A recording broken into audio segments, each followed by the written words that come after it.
जी हाँ दोस्तों, राहुल गांधी की वो एक चिट्ठी जिसने खोल दी मोदी शाह की पोल, चेहरे से उतार दिया नकाब, बौखलाहट में जनता से छुपा रहे मुंह। नायडू नीतीश का भी राहुल को मिला साथ।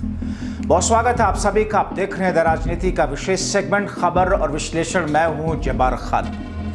दोस्तों, आखिर वो कौन सी राहुल गांधी की चिट्ठी है जिस चिट्ठी ने मोदी शाह के चेहरे से नकाब नोच दिया है? आखिर मोदी और शाह सीज़फायर युद्ध विराम के बाद में जनता के बीच में आ क्यों नहीं रहे? आखिर राहुल गांधी ने ऐसा कौन सा तर्क और तथ्य उस चिट्ठी में पेश कर दिया जिसकी बुनियाद पर यह कहा जा रहा है कि मोदी और शाह के चेहरे से नकाब उठ गया? और इस बीच में क्या मोदी शाह की सरकार संसद का विशेष सत्र बुलाएगी? आखिर कांग्रेस पार्टी से लेकर के विपक्षी पार्टियां संसद का विशेष सत्र बुलाने की जो मांग कर रही हैं, उसे मोदी शाह की सरकार भाग क्यों रही है? आखिर कौन से ऐसे बिंदु हैं जिसे छिपाने का प्रयास चल रहा है? 22 अप्रैल पहलगाम आतंकी हमले से लेकर के 10 मई सीज़फायर युद्ध विराम की घटना तक। दोस्तों विस्तार से आपको बताते हैं, अंत तक इस वीडियो को जरूर देखें। दोस्तों, पाकिस्तान के खिलाफ भारत सरकार द्वारा अमेरिका के दबाव में युद्ध रोकने के बाद अब तक मोदी सरकार या बीजेपी का कोई नुमाइंदा देश की जनता के सामने आकर यह नहीं बता पाया कि आखिर आतंकवाद के खिलाफ युद्ध बीच में ही किस दबाव में रोक दिया गया। और सबसे बड़ा सवाल यह है कि 22 अप्रैल को आतंकी हमले के बाद से लेकर 10 मई के बीच क्या कुछ रहा, आगे क्या कुछ होना है। मैं राहुल की उस चिट्ठी के बारे में आपको बताऊंगा दोस्तों, मगर उससे पहले आपको दिखाते हैं एक वीडियो, कैसे मोदी दहाड़ते थे और मौके पर झुकने पर उनके ऊपर अब आरोप लग रहा है कि किस तरीके से 56 इंच की छाती की बात की जाती थी, कैसे किस अंदाज में चुनावी रैलियों में जो कुछ वो दिखाते थे, अंतर्राष्ट्रीय मंच पर जो कुछ वो इवेंट की शक्ल में दर्शाने की कोशिश करते थे। मगर जब वक्त आया तो फिर दुनिया ने देखा, देश ने देखा। कांग्रेस ने एक ऐसा ही वीडियो शेयर करते हुए दिखाने की कोशिश की है। दोस्तों, कांग्रेस ने अपने ट्विटर अकाउंट पर लिखा कि झुको मत मोदी जी। नमस्ते ट्रम्प, नमस्ते ट्रम्प। मैं राष्ट्रपति ट्रम्प से एक बात हमेशा सीखता आया हूँ कि वे राष्ट्रहित को सर्वोपरि रख करके काम करते हैं। We have a very special person with us. His name is familiar to every person on the planet. अब की बार ट्रम्प सरकार। इंदिरा गांधी से एक बार किसी ने पूछा, डू यू लीन लेफ्ट और राइट, मतलब आप दाएं लीन करती हैं बाएं लीन करती हैं? इंदिरा गांधी जी ने कहा, मैं हिंदुस्तान की प्रधानमंत्री हूँ, मैं ना दाएं लीन करती हूँ ना बाएं लीन करती हूँ, बीच में सीधी खड़ी रहती हूँ। ये हमारे जो प्रधानमंत्री हैं, ये सीधा सामने मत्था टेक देते हैं। Somebody once asked Indira Gandhi ji, in the matter of foreign policy, do you lean left or do you lean right? And Indira Gandhi ji answered, I don't lean left or right, I stand straight. I am Indian and I stand straight. And the BJP and the RSS have a different philosophy. When asked, lean left or do you lean right? They say, no, we bow our head right in front of every foreigner that comes in front of us. दोस्तों, देश की जनता ये सच है कि जानना चाहती है कि सरकार का इस पर जवाब है क्या? आखिर युद्ध विराम हुआ क्यों? आखिर आतंकवाद के खिलाफ लड़ाई को बीच में छोड़ क्यों दिया गया?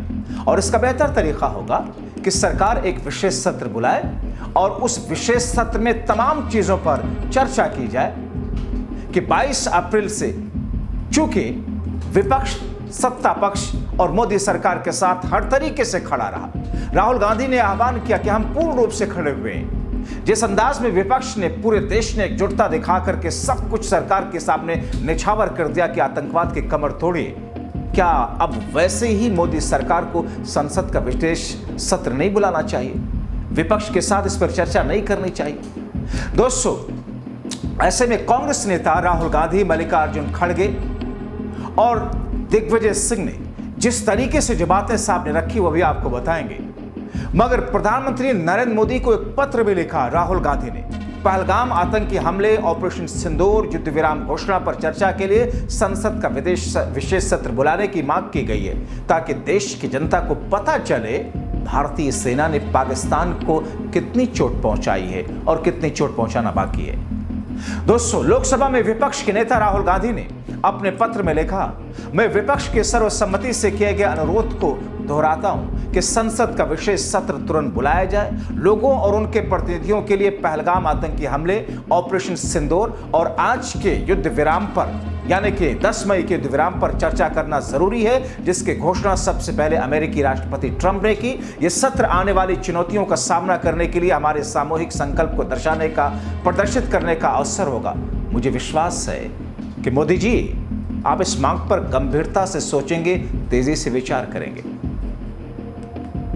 दोस्तों, राहुल गांधी ने जो सुझाव दिया है, उस सुझाव को लेकर सरकार ऐसा लग रहा है कि भाग रही है, क्योंकि सरकार को यह पता है कि उस चर्चा में क्या क्या चीजें आएंगी। उस चर्चा में बताना पड़ेगा कि आतंकी घुसे कैसे, उस चर्चा में बताना पड़ेगा कि पुलवामा 2019 में अटैक के वक्त में वो विस्फोटक 300 किलोग्राम कैसे आया था, अभी तक इसकी जानकारी नहीं मिली। उस चर्चा में ये बताना पड़ेगा कि साहब जवाबदेही जिम्मेदारी किसकी है। उस चर्चा में ये बताना पड़ेगा कि आखिर अब तक गृह मंत्री अमित शाह या दूसरे लोगों ने इस्तीफा क्यों नहीं दिया। उस चर्चा में ये बताना पड़ेगा खुद बीजेपी के बड़े नेता डॉक्टर सुब्रमण्यम स्वामी ने मोदी शाह के इस्तीफे की मांग की, उस पर क्या इनका टेक है। उस चर्चा में ये बताना पड़ेगा वहां पहलगाम में सिक्योरिटी क्यों नहीं थी, और सबसे बड़ी बात, अमेरिका के दबाव में युद्ध क्यों रोक दिया आतंकवाद के खिलाफ। इस बीच कांग्रेस के वरिष्ठ नेता दिग्विजय सिंह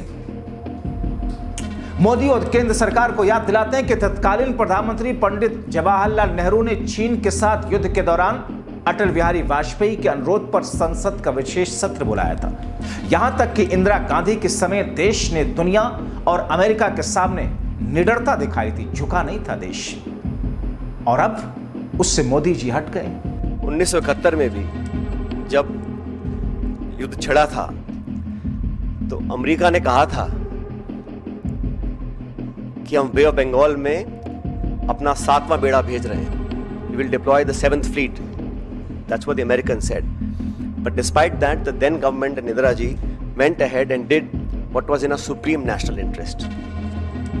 आज हम उनको याद करते हैं कि वो नेतृत्व ऐसा था जहां पर नेशनल इंटरेस्ट को सबसे ऊपर रखा गया। और आज भी आपको याद होगा जब पार्लियामेंट पर आक्रमण हुआ था, वाजपेयी जी प्रधानमंत्री थे, सोनिया गांधी जी नेता प्रतिपक्ष थी। सदन के पटन पर उन्होंने खड़े होकर कहा था कि भारत, पूरा देश, पूरा विपक्ष सरकार के साथ है, जो भी उचित कदम उठाना है उसको उठाएं और निसंकोच उठाएं, हम आपके साथ रहेंगे। उन्हीं परंपराओं को कायम रखते हुए प्रमुख विपक्षी दल कांग्रेस पार्टी और तमाम दलों ने, चाहे वो खड़गे जी हों, राहुल गांधी जी हों, हम सब ने सरकार को पूरा समर्थन दिया था। लेकिन इस प्रकार जो सीज फायर की घोषणा अमेरिकी राष्ट्रपति करते हैं, कुछ घंटे के बाद उसको वेरीफाई पाकिस्तान और इंडिया करते हैं, तो कहीं ना कहीं इस कश्मीर मुद्दे पर भी जो स्टेटमेंट्स आए अमेरिका की तरफ से,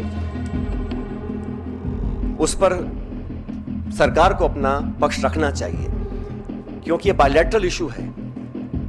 इसका अंतर्राष्ट्रीयकरण करने की जो कोशिश की जा रही है इस पूरे प्रकरण के माध्यम से, मैं इसको ठीक नहीं समझता हूं। एक विशेष सत्र पार्लियामेंट का बुलाना चाहिए और कम से कम 1994 का जो रेजोल्यूशन था उसको दोबारा अडॉप्ट करें और देश के सामने स्पष्ट तरीके से कहा जाए कि no third party involvement will be accepted. It is a bilateral issue and it is India's and Pakistan issue and no country including America should have a space to intervene in a bilateral issue. अब तक हमारे पिछले कई दशकों की जो foreign policy थी, जो स्टेटेड पॉलिसी थी, वो बड़ी स्पष्ट थी। उसमें कहीं मीडिएशन का, नेगोशिएशंस का, थर्ड पार्टी इन्वॉल्वमेंट का कोई स्कोप ही नहीं था, चाहे कोई प्रधानमंत्री हो, कोई सरकार हो। लेकिन जो अमेरिका का स्टेटमेंट आया है उस पर इन सारी चीजों के ऊपर एक सवाल उठना लाजमी बनता है। इसलिए मैं इतना अपील करूंगा कि ऑल पार्टी मीटिंग सरकार को बुलानी चाहिए तुरंत प्रभाव से। और हमारे सैनिकों ने पिछले दिनों में जो कर दिखाया है, मुझे लगता है कि उस पर हम सबको बड़ा फक्र है, बड़ा नाज है। और हमारी सेनाओं का जो बल, जो ताकत, जो शौर्य, जो वीरता, जो कार्यकुशलता, जो प्रिसिशन, जिस जाबाजी से उन्होंने मजा चखाने का काम किया है पाकिस्तान को, उन सब पर हमको बड़ा नाज है, बड़ा फक्र है। Thank you. दोस्तों, इस बीच में दिग्विजय सिंह ने 4 दिन तक चले ड्रोन और मिसाइल हमलों के बाद में भारत और पाकिस्तान के बीच बनी सहमति पर प्रधानमंत्री मोदी की चुप्पी पर सवाल उठाया, आश्चर्य जताया। क्या भारत ने तीसरे पक्ष की मध्यस्थता स्वीकार कर ली? प्रधानमंत्री मोदी को सर्वदलीय बैठक में भाग लेना चाहिए। सरकार को संसद का एक विशेष सत्र बुलाना चाहिए जिसमें पहलगाम आतंकी हमले, ऑपरेशन सिंदूर और सीमा पार सैन्य टकराव के बीच में भारत और पाकिस्तान के बीच बनी सहमति की जानकारी दीजिए।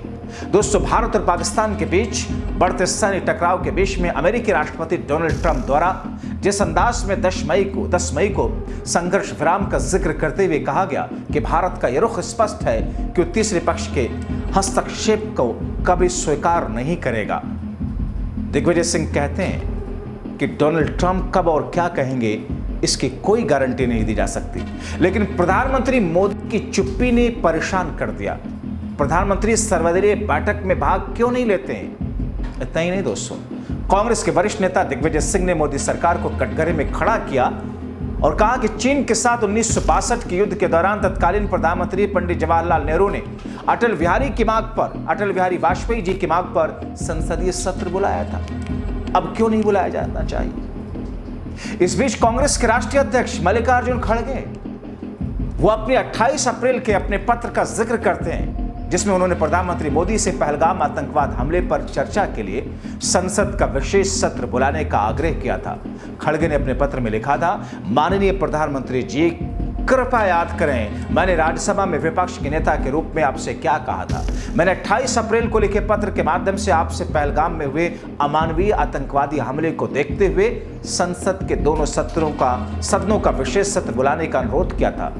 ताजा घटनाक्रम के मद्देनजर लोकसभा में नेता प्रतिपक्ष ने आकर फिर से पत्र लिखकर सभी विपक्षी दलों के सर्वसम्मत अनुरोध से अवगत कराया, संसद का विशेष सत्र बुलाने का आग्रह किया, जिसमें पहलगाम आतंकवाद, ऑपरेशन सिंदूर और पहले वॉशिंगटन डीसी, फिर बाद में भारत और पाकिस्तान की सरकारों की ओर से की गई युद्ध विराम घोषणा पर चर्चा करने की बात है।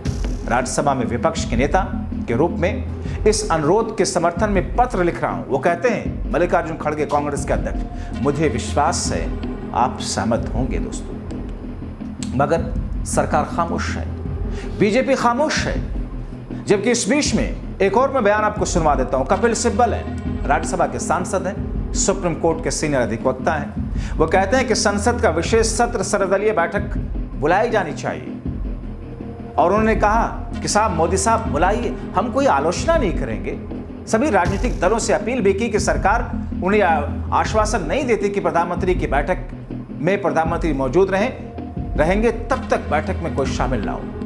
तो दोस्तों, देश के एक आम नागरिक की तरह सवाल कई सारे हैं, आम नागरिकों की तरफ से पूछे जा रहे हैं। विपक्ष सत्ता पक्ष से पूछ रहा है कि साहब कम से कम सर्वदलीय बैठक तो फिर से बुला लो, लेकिन इस बार मोदी जी जरूर रहना चाहिए।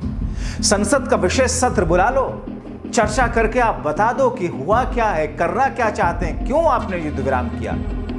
मगर सरकार तो वो है कि मोदी जी डोनाल्ड ट्रंप के चुनाव में, इससे पहले वाले अमेरिकी राष्ट्रपति के चुनाव में जब गए थे तो अब की बार ट्रंप सरकार का नारा लगा रहे थे, हमारे प्रधानमंत्री। अब ऐसे में अगर लोग कह रहे हैं कि विशेष सत्र बुलाया जाए, सरकार क्यों भाग रही है? कौन सा वो सच है जिसे छिपाने का प्रयास है ताकि चर्चा में आना जाए? कौन सा वो सच है जिसके बुनियाद पर कहा यह जा रहा है कि एक तरीके से राहुल गांधी ने, कांग्रेस पार्टी ने उस पर टारगेट करके, हिट करके मानो चेहरे से नकाब उतार दिया, क्योंकि सरकार तो बुलाना ही नहीं चाहती संसद का विशेष सत्र। लेकिन सच तो सच है, सामने आएगा जरूर। आप क्या सोचते हैं? अपनी राय कमेंट बॉक्स में जरूर लिखें। अभी के लिए इतना ही।